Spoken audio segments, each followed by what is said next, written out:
Sometimes, when returning to our past, we get unexpected surprises. When I was 37, I went to my high school reunion. I flew into Lexington and rented a car.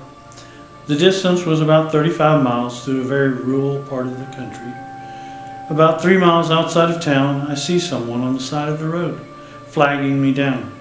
Turned out that it was one of the guys I had attended school with, Jim.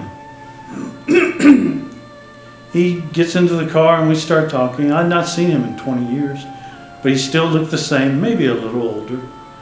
We get to town and I ask him if he wants to come to the VFW and have a drink. He says, "No, just take me home." Jim's parents had lived only a few blocks from my grandmother's house, and I turned in that direction, but he said to take him to the outskirts of town. There was a mobile home park out there, and I figured that is where he lived. When we reached the end of the turnoff, he said, "Just drop me here. It was good to see you again," and he walked off into the night. I headed on down to the VFW, met some of my old classmates, and started talking.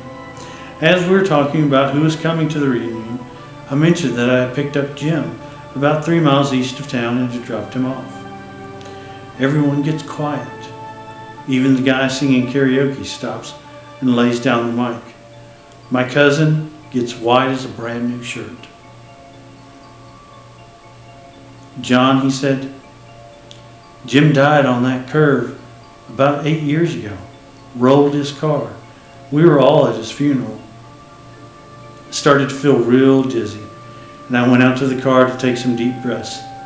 There on the seat is the local newspaper, printed 8 years previous, containing Jim's obituary. I still have that paper. And that was an old friend, author unknown. Wait, was I here for this story?